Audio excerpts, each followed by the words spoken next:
신약성경 베드로전서 3장 8절과 9절 말씀 되겠습니다. 제가 갖고 있는 신약성경책 380면에 있습니다.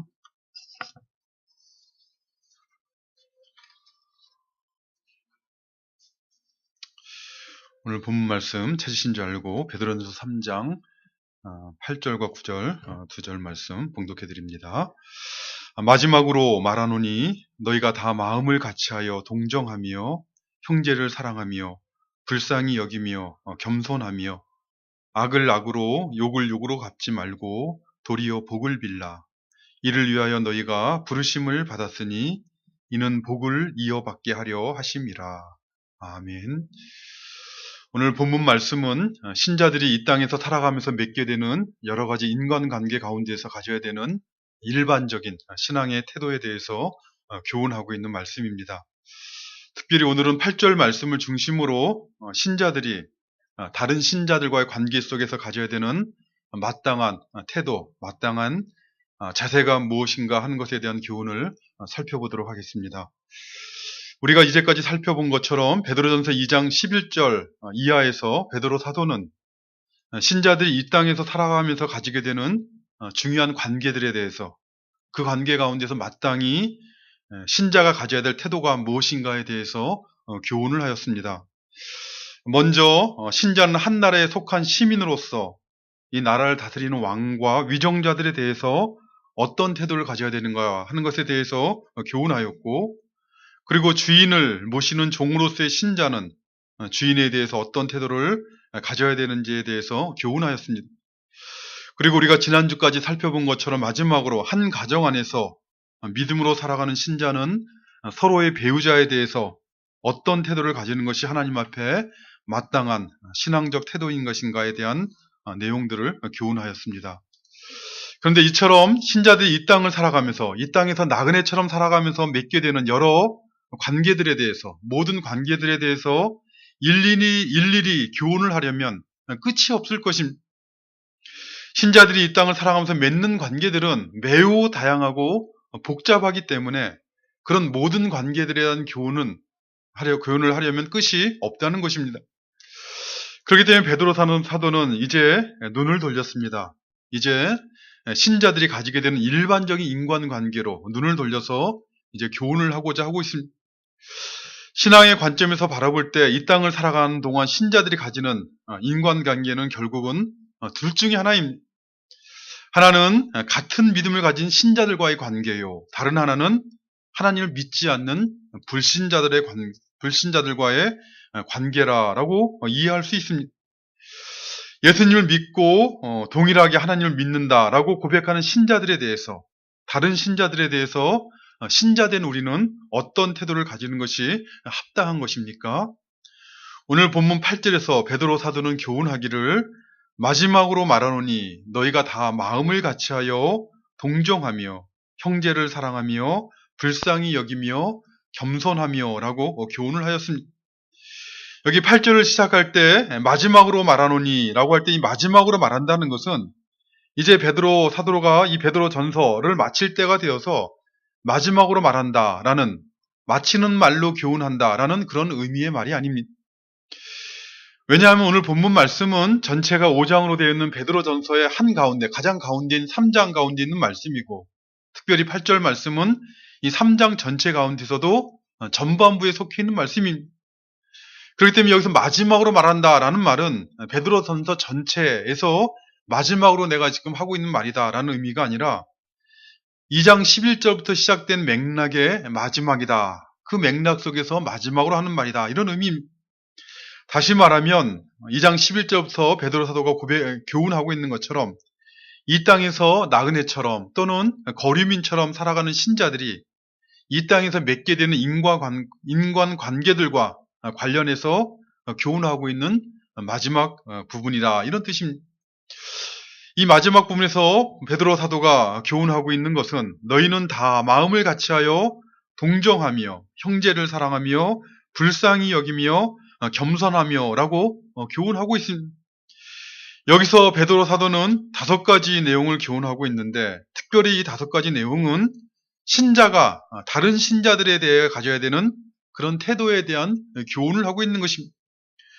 왜 이것이 특별히 신자들에 대한 교훈이겠습니까? 신자들에 대해 가져야 된 태도에 대한 교훈이겠습니까? 첫 번째 언급하고 있는 마음을 같이 한다라는 말을 생각해 보십시오.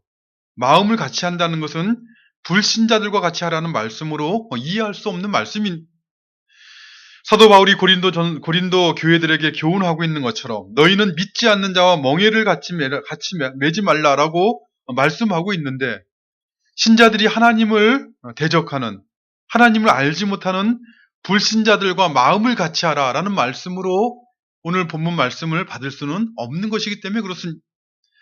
특별히 세 번째 태도로 언급하고 있는 사랑과 관련해서 베드로 사도는 모든 사람을 사랑하라라고 막연히 언급하고 있는 것이 아니라 믿는 신자를 의미하는 형제를 사랑하라라고 말씀하고 있습니다.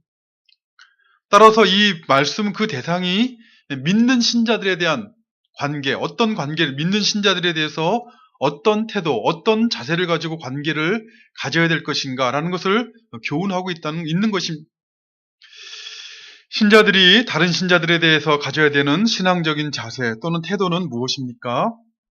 베드로 사도는 너희가 다 마음을 같이하여 동정하며 형제를 사랑하며 불쌍히 여기며 겸손하며 라고 교훈하고 있습니다. 가장 먼저 언급하고 있는 마음을 같이 한다는 것은 어떻게 하는 것이겠습니까? 우리 같은 교회에서 신앙생활하고 있는 우리들은 다른 성도들에 대해서 마음을 같이 하는 그런 태도를 가지고 그런 자세를 가지고 서로 관계를 맺고 있습니까? 여기서 마음을 같이 한다라는 것은 모든 일들에 대해서 항상 똑같이 생각하고 똑같이 행동하라라는 의미는 결코 아닙니다. 예전에 공산당 하면 떠오르는 것처럼 획일적으로 모든 것이 하나 되라라는 그런 의미는 아니라는 것입니다. 어떤 일을 할 때 각자의 의사나 생각이 무시되어지고 한 의견을 따르도록 강요하라라는 것도 아니에요. 또는 어떤 힘이나 권세에 굴복하여서 힘이나 권세에 가진 사람의 뜻에 무조건 따라가라라는 의미도 결코 아닙니다. 인격적인 존재인 사람에게 어떤 획일적인 생각이나 획일적인 삶을 요구하는 것은 사실은 폭력이라는 것입니다. 그렇다면 오늘 본문에서 마음을 같이 하라라는 말의 의미는 무엇이겠습니까? 이 마음을 같이 한다는 말씀의 문자적인 의미는 어떤 일이나 어떤 상황에 대해서 이해할 때 그 마음의 동기나 목표, 또 그것을 바라보거나 이해하는 시각 등을 동일하게 하라라는 의미입니다. 물론 하느님을 모르는 사람들도 마음을 같이 하는 경우가 있습니다. 아니, 때로는 불신자들이 마음을 같이 하는 일을 더 잘하는 것처럼 보이기도 합니다. 어떤 경우에 그렇습니까? 대개 사람들은 인생을 살아갈 때 자기 안에 있는 어떤 동기와 목적을 따라 가지고 생각하고 행동하게 되는데 같은 동기와 같은 목적을 가지게 되면 같은 마음을 가지고 살아가게 됩니다. 대개 세상을 살아가는 사람들은 이 땅에 발을 디디고 인생을 살아가는 사람들은 어떤 세상적인 이익과 유익 또는 세상적인 영광을 따라서 인생을 살아갑니다. 그래서 보통 사람들은 자신에게 이익이 되고 유익이 된다라고 생각이 되어지면 마음을 같이 하게 되죠. 같이 이익을 얻게 되면 같은 편이 되는 것입니다. 가장 대표적인 것이 모든 인간 집단이 그렇지만 가장 대표적인 것이 정치 집단이 그렇습니다. 정치 집단은 어떤 사람들의 이익이나 유익을 대변하기 위해서 만들어진 조직입니다. 약육강식의 세상에서는 홀로 있어서는 자신의 이익과 유익을 챙길 수가 없기 때문에 정치 집단을 형성하는 것입니다. 그래서 서로 힘을 모아서 자신들의 이익을 관철하고자 서로 다투고 싸우는 일을 하는 것입니다. 아무리 좋은 말로 포장을 해도 정치를 하는 사람들의 그 본질은 어떤 이익을 위해서 자신의 유익을 위해서 같은 마음을 가지고 행동을 하고 있는 것입니다. 그렇기 때문에 우리가 세상에서 보는 것처럼 자신의 이익과 유익에 부합되지 못하다고 생각되어지면 그것에 부합된다 생각하면 같은 마음을 품지만 그 세상적인 이익과 유익을 주지 못한다라고 생각되어지면 언제든지 서로 이전 투구하고 이합 집산을 하는 것이 세상의 모습인 것입니다. 정치적인, 직업적인 정치인들 뿐만 아니라 회사나 학교나 사람이 사는 곳이라면 어디에나 자신의 이익을 추구하는 집단들, 정치 집단들이 있습니다. 심지어 때로는 교회 안에서도 그런 사람들을 보게 됩니다. 한국 교회 살을 보면 채 2200년이 되지 않는 짧은 역사밖에 안 되는 것이 한국 교회의 역사이지만, 교회 모임인 노회나 총회는 물론이고 오늘날 개별교회 안에서도 세상 정치와 같은 정치가 만연히 행해지는 것을 목도하게 됩니다. 외적으로는 종교적인 대의와 명분을 가지고 하나 된 것처럼, 한 마음이 된 것처럼 보이지만, 그러나 내적으로는 언제든지 어떤 종교적인 유익과 영광을 취하고자 하는, 세상적인 유익과 영광을 취하고자 하는 동기로 마음을 같이하여 같은 편이 되어 파당을 만드는 일들이 심지어는 교회 안에서 일어나기도 하고, 그래서 교회가 세상을 따라가는 세속화가 진행되기도 하는 것입니다. 오늘 본문에서 베드로 사도가 교훈하고 있는 것처럼 마음을 같이 한다는 것은 세상에서 보는 그런 모습의 것을 말씀하는 것이 아닙니다. 신자들이 다른 신자와 마음을 같이 한다는 것은, 그것은 오직 하나님의 은혜로 심령이 거듭난 신자들에게만, 믿음으로 사는 신자들에게만 가능한 것입니다. 예수 그리스도를 주로 고백하고 주님을 믿는 믿음으로 사는 신자들이 육신의 생각이 아니라 성령의 인도하심을 받아 살아갈 때, 이 땅만 바라보고 살아가는 것이 아니라 하늘을 바라보며 하늘의 유업을 소망하는 그 믿음으로 살아갈 때만 그것이 가능한 것입니다. 믿는 신자들이 서로에 대해서 마음을 같이 한다고 할 때, 구체적으로 마음을 같이 하는 것의 그 내용은 무엇이겠습니까? 그 가장 핵심적인 내용, 가장 중요한 내용은 그가 그 마음에 품고 있는 동기, 그가 그 마음 안에 품고 있는 목적과 관련된 것입니다. 모든 신자들, 믿음으로 살아가는 신자들이 각자 형편과 처지를 따라 다른 모습으로 살아갈 수 있을지 모르지만, 그러나 어디 있든지 어떤 모습으로 살아가든지 신자들의 마음 안에 품고 있는 동기, 그 마음 안에 품고 있는 목적은 하나인 것입니다. 신자들은 어떤 일을 하든 어떤 형편 가운데 있든 그 동기와 목적이 하나이기 때문에 마음을 같이 할 수가 있는 것입니다. 그 하나된 동기와 목적은 무엇이겠습니까? 성경에서 보면 여러 가지 관점에서 여러 가지 표현을 사용하여 교훈을 하고 있습니다. 대표적인 것이 로마서 14장 8절에서 사도 바울의 고백인데, 로마서 14장 8절에 보면 사도 바울은 이렇게 고백하고 있습니다. 우리가 살아도 주를 위하여 살고 죽어도 주를 위하여 죽나니 그러므로 사나 죽으나 우리가 주의 것이로다. 무슨 말입니까? 사나 죽으나 주를 위한다는 것입니다. 무슨 일을 하던 또는 어떤 형편 가운데 있든 신자들을 대할 때 주님을 위하는 것, 주님을 위하는 마음으로 대하는 것, 그것이 바로 마음을 같이 한다는 말의 구체적인 의미라는 것입니다. 주님을 위하는 마음으로, 주님을 기쁘시게 하는 마음으로 대하는 것, 그것이 다른 신자들과 마음을 같이 한다는 말의 실체적인, 본질적인 의미라는 것입니다. 참으로 그렇습니다. 신자들은 어떤 사람들입니까? 동일한 예수님을 믿고 동일한 성령으로 그 마음이 거듭나서 동일하신 한 분 하나님의 은혜에 감사하는 마음으로 살아가는 사람들입니다. 물론 그럼에도 불구하고 모든 신자들은 서로 다른 형편과 다른 처지와 다른 상황 속에 살아가고 있습니다. 그렇기 때문에 서로 다른 모습으로 살아갈 수밖에 없고, 또 서로 다른 이해와 생각을 가질 수도 있다는 것이.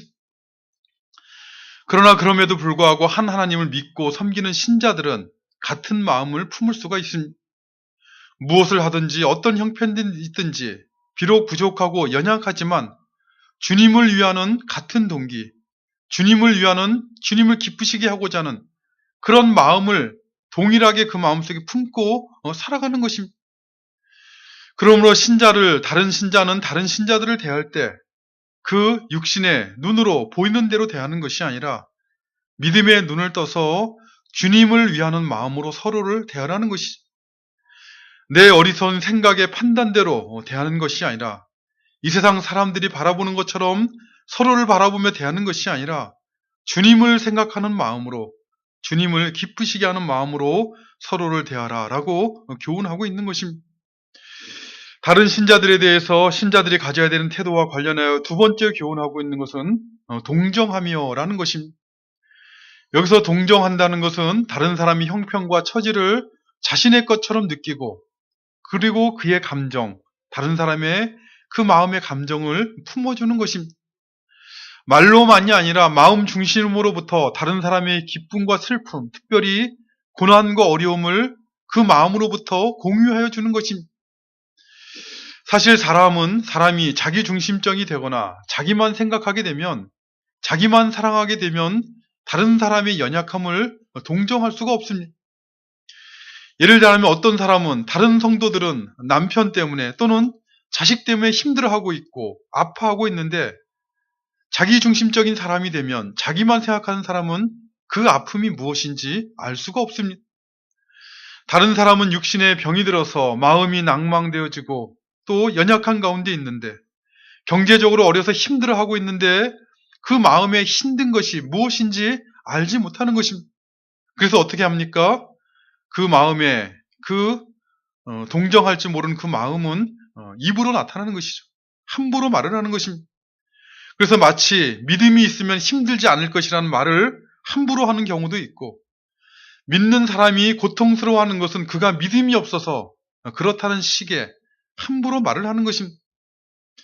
욥의 친구들이 욥을 찾아와서 그를 비난하고 그를 판단하고 그를 위로한다라고 하면서 하는 말들이 그를 정죄하는 말을 하는 것처럼 듣는 사람에게 고통을 더하는 것이죠. 특별히 사도 바울은 디모데전서 4장에서 말세에는 고통하는 때가 될 것이라 라고 교훈하고 있습니다. 왜 종말의 때, 말세의 때에는 고통의 때가 되는 것입니까? 물질적으로 더 풍부하여지고 의학기술도 더 발달하였는데 왜 고통하는 때가 된다라고 말을 하는 것입니까? 사도 바울이 그 원인으로 가장 먼저 언급하고 있는 것은 자기 사랑이라는 것입니다. 말세에는 사람들이 자기를 사랑한다는 것이, 사실 자기를 사랑하지 않는 사람이 어디 있고 자기를 사랑하지 않는 시대가 언제 있었는가라고 반문할지도 모르지만, 그러나 사도 바울이 특별히 종말의 시대에 대해서 그 말세에는 사람들이 자기를 사랑한다라고 이렇게 예언적 교훈을 하고 있는 것은, 이 말세에는 사람들이 자기를 사랑하는 정도가 이전 사람들에 대해 비해서 상대적으로 매우 분명하고 확연하게 더할 것이다 라는 것을 말씀하고 있는 것입니다. 그러나 신자는 어떤 사람들입니까? 예수님을 주라고 고백하고 주님을 부족하지만 모자라지만 그러나 주님을 따라가고자 하는 사람들입니다. 히브리서 4장 15절에 보면 대제사장 되신 예수님에 대해서 교훈하기를, 우리에게 있는 대제사장은 우리의 연약함을 동정하지 못하실 리가 아니요 라고 부정을 2번 사용하여 매우 강조 표현을 쓰고 있는 것이죠. 우리의 연약함을 확실하게 분명하게 동정하시는 분이시라라고 교훈하고 있는 것입니다. 사실이 그렇습니다. 우리의 연약함을 동정하시는 예수님은 우리의 연약함들에 대해서, 우리의 죄악들에 대해서, 우리의 허물들에 대해서 비난하거나 책임을 추궁하지 아니하시고 그 우리의 연약함을 치유하시고자 십자가를 지신 것입니다. 우리의 연약함을 동정하심으로 억울하고 부끄럽고 수치스러운 십자가를 지시고 우리의 연약함을 치유하신 것입니다. 이처럼 우리 주님은 신자된 우리의 연약함을 동정하시는 분이요, 신자된 우리는 그러므로 예수님의 동정을 받은 사람들입니다. 자신의 연약함에 대해 동정을 받는다는 것이 무엇인지를 아는 사람이 신자들이라는 것입니다. 사도 바울은 그렇기 때문에 로마 교회에게 교훈하기를, 즐거워하는 자들과 함께 즐거워하고 우는 자들과 함께 울라라고 교훈하였던 것입니다. 신자들은 다른 신자들이 처해 있는 형편들에 대해서 같은 마음을 품어서 즐거워할 때 같이 즐거워할 뿐만 아니라, 다른 신자들이 고통받아서 슬퍼하고 울고 있을 때 함께 울 줄 알아야 된다라고 교훈했다는 것입니다.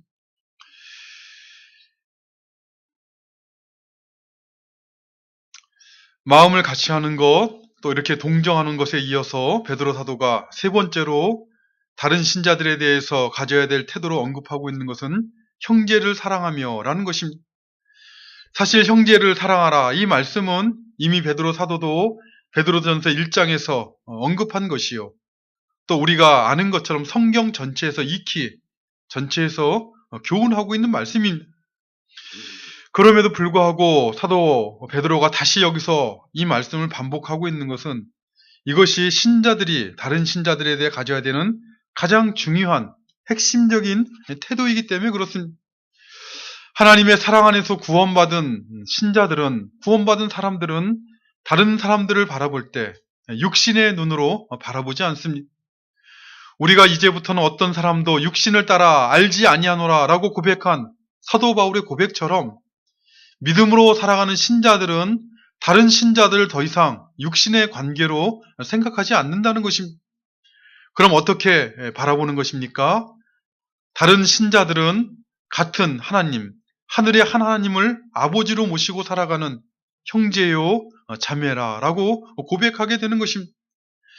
하늘의 하나님을 아버지로 고백하고 그 하나님의 말씀을 듣고 그 말씀에 순종하며 살아가고자 하는 신자들의 마음속에는 같은 영적인 형제요 자매가 된 사람들에 대한 사랑이 흘러나오게 되는 것입니다.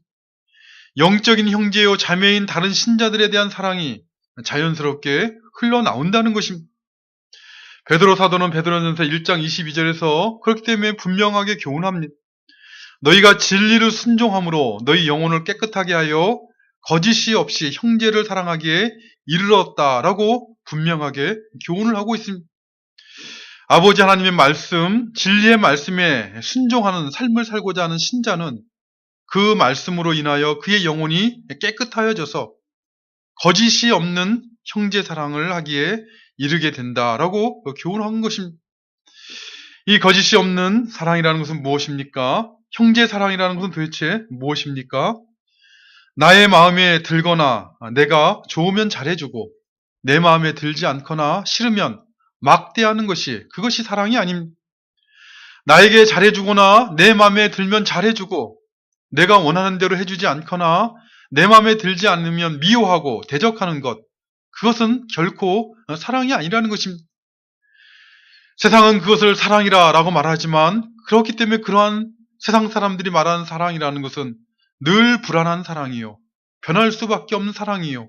믿을 수가 없는 사랑이라는 것입니다.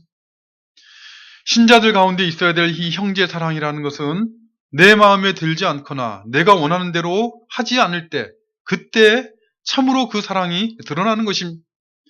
다른 신자들에게 베풀어야 되는 형제 사랑이라는 것은 내게 잘 대해주지 않고 내가 원하는 대로 하지 않았을 때 그때 필요한 것이 그 진실성이 드러나는 것이 바로 이 형제 사랑인 것입니다.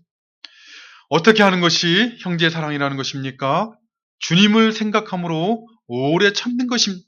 함부로 말하지 않습니다. 함부로 비난하거나 함부로 행동하지 않습니다. 주님을 생각함으로 자랑하지 아니하고 무례히 행하지 아니하고 주님을 생각함으로 교만하게 행하지 않는 것이 이것이 형제 사랑이라는 것입니다. 주님을 생각함으로 자신의 유익을 구하지 않고 악한 것을 생각하지 않는 것 이것이 바로 성도들 간에 나누어져야 되는 형제 사랑의 모습이라는 것입니다.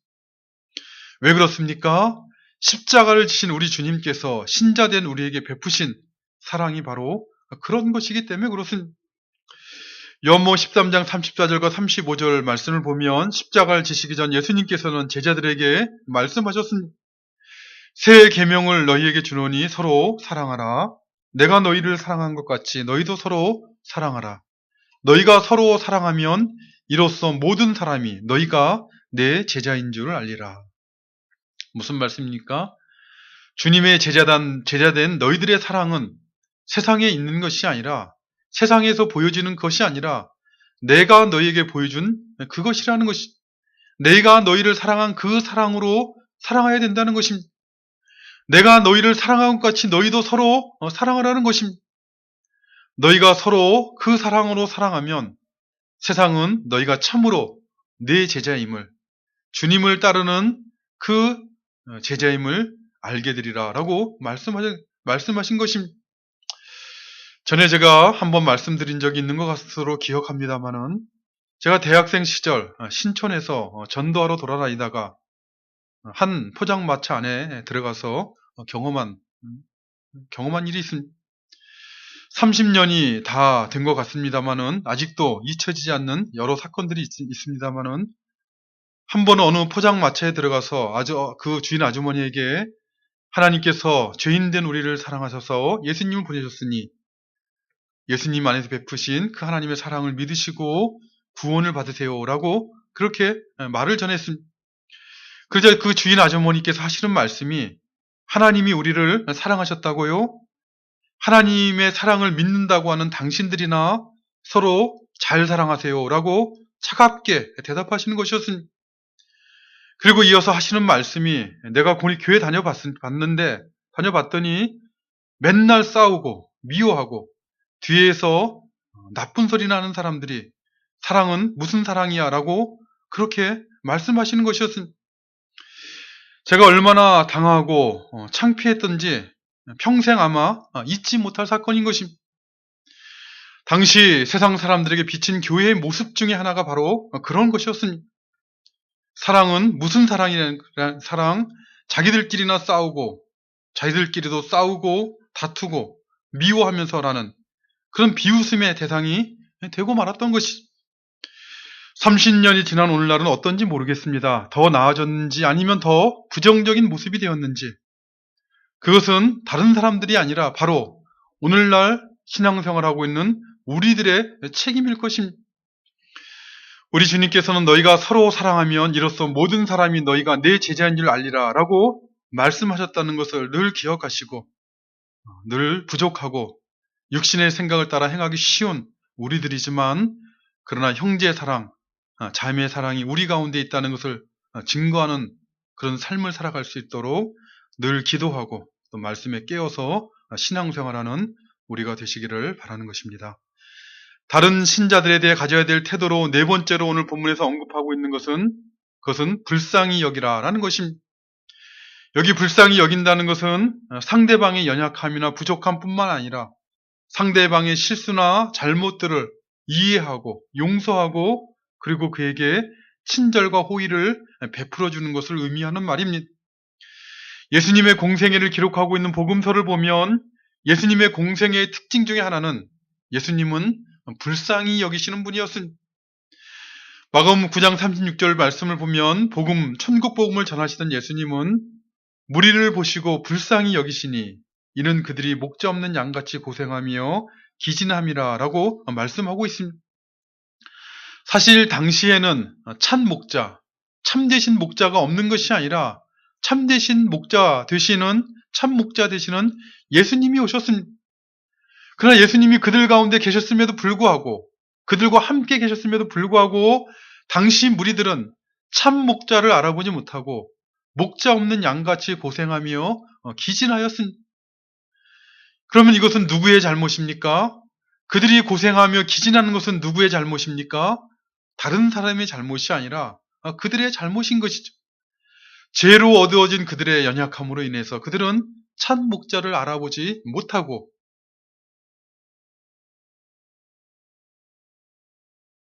고생하며 기진하였던 것입니다. 그러나 참 목자 되신 주님은 그들을 비난하거나 정죄하지 않으셨습니다.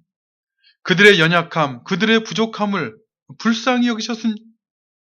그들의 부족함을 이해하시고 품어주시고 오히려 그들의 모든 병과 모든 약한 것을 고쳐주셨다라고 말씀하고 있는 것입니다. 마태복음 14장을 보면 무리를 불쌍히 여기신 예수님은 그 중에 있는 병자들을 고쳐주시고 마태복음 15장을 보면 사흘간이나 주님을 따르며 먹을 것이 없던 무리들을 불쌍히 여기신 예수님은 그들에게 먹을 것을 공급하여 주셨습니다. 또한 마태복음 20장을 보면 길가에 앉아서 예수님이 지나간다는 소리를 듣고 소리 지르는 두 맹인을 불쌍히 여기신 예수님은 그들의 눈을 만져서 볼 수 있도록 고쳐주셨고 마가복음 1장을 보면 길을 가다 나병 환자를 만나신 예수님은 그들을 불쌍히 여기셔서 손을 내밀어 그 병을 고쳐주셨으며 누가복음 7장을 보면 나인성 과부를 불쌍히 여기신 예수님은 그의 죽은 아들을 살려주셨습니다. 이처럼 우리가 주님이라고 고백하는 그 주님은 인생들을 불쌍히 여기시는 분이시요. 그 인생들을 불쌍히 여기시는 하나님의 불쌍히 여기심, 주님의 불쌍히 여기심을 오늘날 이 시대를 살아가는 성도들, 신자된 우리들도 동일하게 받고 있는 것입니다. 예수님은 특별히 마태복음 18장에서 1만 달란트 빚진 자와 100데나리온 빚진 자 비유를 통해서 다른 동관, 동물을 불쌍히 여기지 않는 것이 가지는 영적인 의미가 무엇인가에 대해서 교훈을 하셨습니다. 그 비유의 말씀을 보면 어떤 임금이 결산할 때 만 달란트 빚진 자 하나를 데려와서 갚으라고 하였습니다. 그러나 갚을 것이 없자 임금은 그에게 명하여 그 몸과 아내와 자식들 모든 소유를 다 팔아 갚으라라고 말을 하였습니다. 이에 다급하여진 이 1만 달란트 빚진 자는 엎드려 절하며 말하기를 내게 참으소서 다 갚으리라라고 말을 하였습니다. 사실 이 다 갚는다는 말은 그것은 불가능한 말입니다. 1만 달란트라는 것을 갚는다는 것은 불가능하다는 것이죠. 그러나 그의 말을 들은 임금은 그를 불쌍히 여겨 그를 놓아 보내며 그의 빚을 탕감하여 주셨습니다. 이 사람은 임금으로부터 불쌍히 여김을 분명하게 받은 것이죠. 그런데 이 사람이 밖에 나가서 어떻게 합니까? 자기에게 100데나리온 빚진 동료 한 사람을 만났습니다. 그리고 그를 붙들어 목을 잡고 요구하기를 빚을 갚으라라고 하였습니다. 이에 100데나리온 빚진 이 사람은 엎드려 간구하며 말하기를 나에게 참아주소서 갚으리이다라고 간절하게 말을 합니다. 마치 1만 달란트 빚진 자가 자기 임금에게 간구한 것처럼 이 100데나리온 빚진 자도 그 100데나리온 빚을 빌려준 자에게 간구를 한 것입니다. 그러나 이 1만 달란트 빚을 탕감받은 이 사람은 어떻게 합니까? 자기에게 100데나리온 빚진 동료를 옥에 가두어 버렸습니다. 이 소식을 들은 사람들이 임금에 가서 이 모든 일을 알리자 임금은 이 사람을 불러다가 그에게 이렇게 말을 합니다. 악한 종아, 내가 빌기에 내가 내 빚을 전부 탕감하여 주었거늘 내가 너를 불쌍히 여긴 것 같이 너도 내 동료를 불쌍히 여김이 마땅하지 아니하냐. 그리고 노한 임금은 자기에게 1만 달란트 빚을 갚도록 옥졸에게 이 사람을 넘겨버렸다라고 말씀하고 있습니다. 무슨 말씀입니까? 내가 너를 불쌍히 여긴 같이 너도 내 동료를 불쌍히 여김이 마땅하다라고 말씀하고 있는 것입니다. 임금으로부터, 주인으로부터, 하나님으로부터 불쌍히 여김을 받았다면 내 동료들, 너와 동일한 믿음으로 살아간다고 고백하는 신자들을 불쌍히 여기는 것이 마땅하다는 것입니다. 만일 그들의 부족함이나 연약함, 모자람을 불쌍히 여기지 않는다면 그것은 너는 스스로 임금에게, 하나님에게 불쌍히 여김을 받기에 합당치 않는 자라는 것을, 옥에 갇혀 버려야 하는 것이 합당한 자라는 것을 스스로 증명하는 것이다 라고 교훈하고 있는 것입니다. 그럼에도 불구하고 사실 다른 사람을 불쌍히 여긴다는 것은 쉬운 일이 아닙니다. 특별히 나에게 어떤 손해를 끼친, 나에게 어떤 고난과 불편한 일을 끼친 사람들을 불쌍히 여긴다는 것은 쉽지 않은 것입니다. 그러나 주님으로부터 불쌍히 여김을 받아서 1만 달란트 빚, 탕감을 받은 것이 분명하다면 나에게 100데나리온 빚진 자를 불쌍히 여기는 것은 그것은 마땅한 것입니다. 사도 바울은 에베소 교회 성도들에게 그렇기 때문에 교훈하기를 서로 친절하게 하며 불쌍히 여기며 서로 용서하기를 하나님이 그리스도 안에서 너희를 용서하신 것 같이 하라라고 교훈하였던 것입니다. 서로 불쌍히 여기는 법을 배워가는 신앙생활을 하는 것, 그것이 참으로 하나님으로부터 불쌍히 여김을 받은 자인 것을 그것을 스스로 확인하는 그런 신자됨의 증거라는 것입니다. 신자들이 이 땅에서 신앙생활을 하면서 다른 신자들의 가져야 될 신앙적인 태도로 교훈하고 있는 다섯 번째 내용은 겸손하며라는 것입니다. 겸손이라는 것은 자신을 높이지 않고 다른 사람을 자기 자신을 다른 사람보다 낮은 자리에 두는 것입니다. 다른 사람을 자신보다 높은 자리에 두는 것이 겸손입니다. 근데 사실 사람들끼리 하나님을 보지 못하고 사람들끼리 살아가는 세상에서는 겸손해야 될 필요가 없습니다. 왜 그렇습니까? 사람들끼리 서로 비교하는 이 세상 사람들의 모습을 보면 비록 그것이 도토리 키재기에 불과하지만 그러나 사람들 사이에는 다소간의 차이가 있는 것이 분명하기 때문에 그렇습니다. 어떤 사람은 재산이 더 많이 있고 어떤 사람은 재산이 적을 수가 있습니다. 그래서 서로 인간들끼리, 사람들끼리 서로만 바라보면 비교한다면 우리가 세상에서 흔히 보는 것처럼 재산이 많은 사람은 우월감을 가지고 자랑하며 사는 것이죠. 남보다 많은 재산을 의지함으로 마음의 교만함을 가지고 자신을 높이는 것입니다. 지식이라는 것도 마찬가지인 것이죠. 의학 지식이든 법률 지식이든 사람들끼리 비교하면 지식을 많이 가진 사람이 있고 적게 가진 사람이 있습니다. 그래서 하나님을 모르는 사람들 가운데 볼 수 있는 것처럼 지식을 많이 가진 사람이란 그 사람들은 박사학위를 가지게 되면 자기 지식을 자랑하며 우월감을 가지고 교만하는 마음을 가지고 살아가는 것이 세상의 이치요. 세상 사람들이 당연하다라고 받는 것입니다. 사람들이 갖고 있는 은사라는 것도 마찬가지인 것입니다. 어떤 음악적인 재능에 관한 은사를 가진 사람은 그것으로, 운동에 관한 은사를 가진 사람은 그것을 자랑하며 우월감을 가지고 살아가는 것이죠. 하나님을 모르는 세상 사람들에서 볼 수 있는 것처럼 사람들을 비교하며 살아가는 사람들은 겸손한 삶을 살아가는 것이 아니라 교만할 가능성이 매우 큰 것입니다. 있는 사람, 가진 사람들은 우월감으로 그 교만함을 드러내고 없는 사람, 부족한 사람들은 열등감으로 그 교만함을 드러내는 것입니다. 열등감이라는 것은 그것은 교만함의 다른 모습이지 교만과 반대의 모습이 아니라는 것입니다. 그런데 어떤 사람이 참으로 겸손한 태도를 가지고 살아가는 것입니까? 사람들과 비교하며 도토리 키재기하며 살아가는 사람들이 아니라 하나님 앞에서 자기 인생을 돌아보며 살아가는 사람들입니다.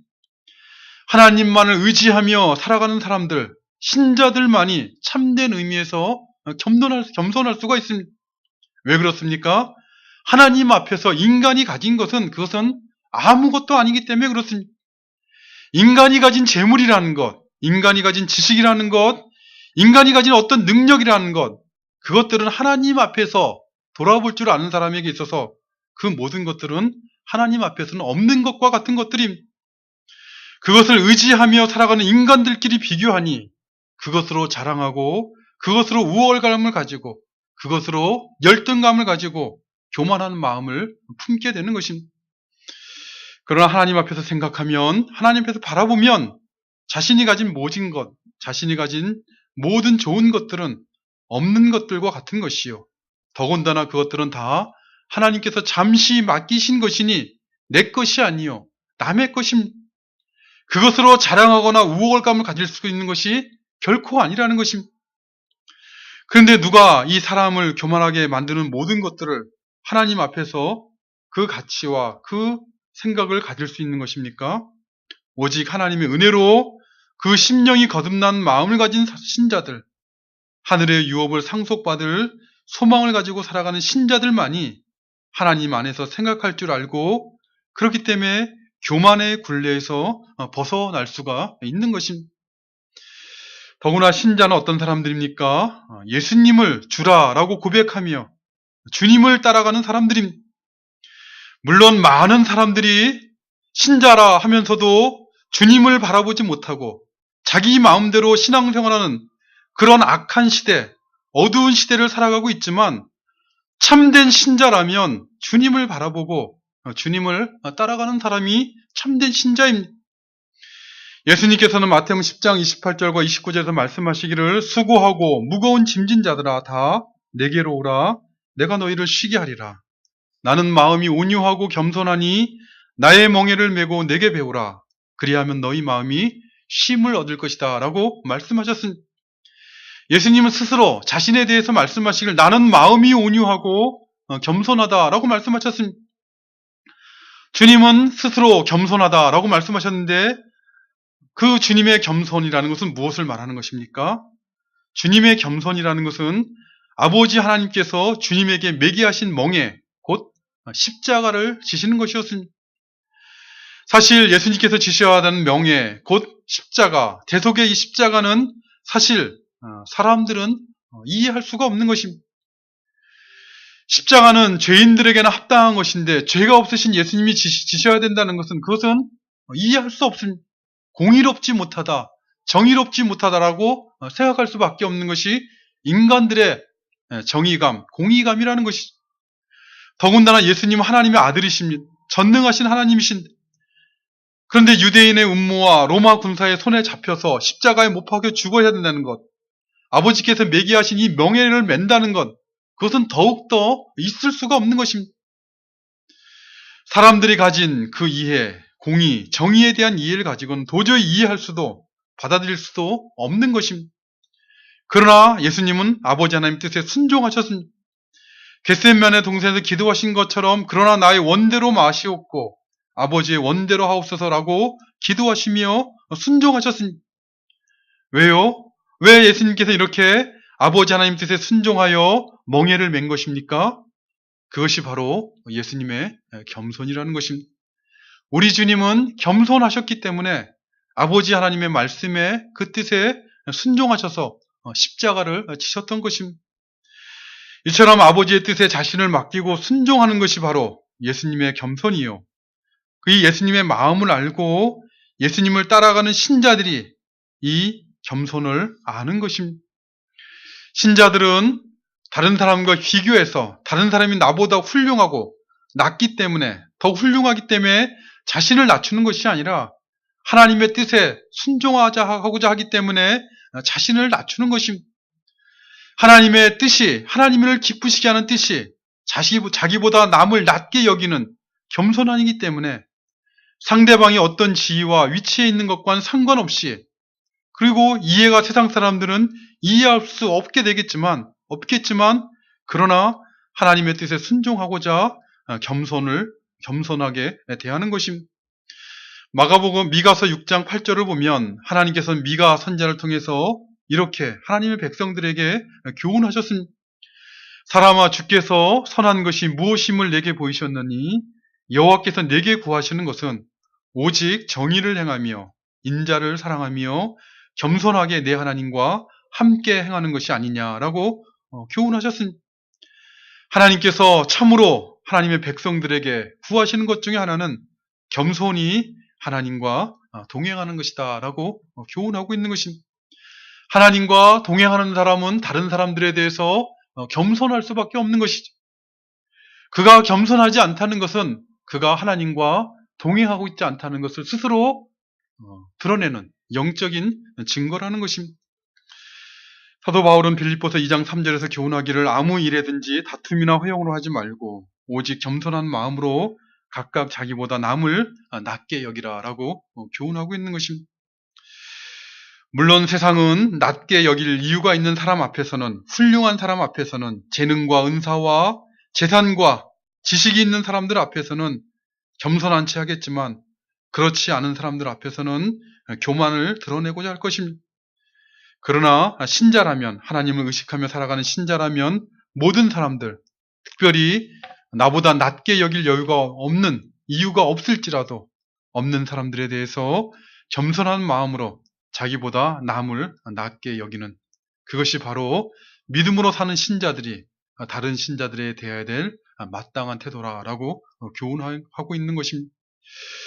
오늘은 예수님을 믿는, 믿음으로 살아간다라고 고백하는 사람들, 우리와 같이 하나님을 예비하는 자리에서 살아가는 사람들이 다른 신자들에 대해서 어떤 태도를 가지는 것이, 그것이 하나님 앞에 마땅한 것인가, 그것이 하나님 앞에 마땅한 신앙적 자세인가 하는 것에 대한 교훈을 살펴보았습니다. 우리는 한 교회 안에서 함께 신앙생활하면서 서로에 대해서 어떤 태도를 가지고 그리고 함께 신앙생활을 하고 있는 것입니까? 하나님께서는 오늘 본문 말씀을 통해 우리에게 교훈하시기를 너희가 다 마음을 같이하여서 동정하며 형제를 사랑하며 불쌍히 여기며 겸손하며 라고 말씀하였습니다. 사실 우리는 이 말씀에 순종하고자 하는 그런 참된 마음의 진실함을 가지더라도 그럴지라도 우리 지혜와 우리 능력으로는, 우리 실력으로는 불가능한 것입니다. 하나님께서 우리에게 주신, 은혜로 주신 믿음 안에서 늘 말씀을 묵상하며 기도함으로 영적인 힘을 얻을 때, 영적인 분별력과 영적인 능력을 얻게 될 때, 그때 주님을 위하는 진실한 마음으로 이러한 삶의 태도를 가지고 서로를 대할 수 있게 되는 것입니다. 늘 신앙적으로 영적으로 깨어서 오늘 본문 말씀에 교훈하는 것처럼 서로에 대해 동정하며 사랑하며 불쌍히 여기며 겸손히 대하는 일을 잘 감당하는 그 영적인 싸움을 잘 감당하셔서 함께 신앙생활하는 성도를 통해 베푸시는 그 은혜와 복을 함께 나누며 감사하는 우리 모두가 되시기를 간절히 바라는 것입니다. 아버지 하나님 감사합니다. 오늘도 이 땅 가운데 살아가는 저희들의 발걸음을 또 주님 존전으로 인도하여 주시고 만왕의 왕이 되시고 만주의 주가 되시는 하나님, 우리에게 은혜와 복을 베푸시기를 기뻐하시는 하나님을 예비하는 복된 삶을 살아가도록 은혜 베풀어 주심을 감사드리옵나이다. 이 땅 가운데 살아갈 때 저희들로 하여금 혼자 인생을 살아가지 아니하고 동일한 믿음을 가지고 하나님을 섬기는 성도들과 함께 한 마음을 가지고 서로 동정하며 사랑하며 불쌍히 여기며 또 겸손하게 서로를 대하며 하나님이 주신 은혜와 복을 나누도록 그렇게 신앙생활 하도록 저희를 부르시고 또 우리 가운데 그러한 선한 뜻을 교훈하셨사오니 그 부르심에 합당하게 그 하나님의 뜻에 합당하게 서로를 대하는 저희들 되어줄 수 있도록 은혜를 베풀어 주시옵소서. 그리하여 세상에서 볼 수 없는 그런 신자들의 참된 그런 영적인 삶에 대한 태도들이 우리 가운데 증거되어져서 서로로 인해서 하나님께 감사하고 세상 가운데 주님을 믿는 구원의 능력이 우리 가운데 역사하고 있는 것을 세상에 증거하는 빛과 소금된 교회 되어지도록 도와주시옵소서. 예수님의 이름으로 기도드리옵나이다. 아멘. 우리 같이 일어나셔서 찬송가 215장 찬양드립니다.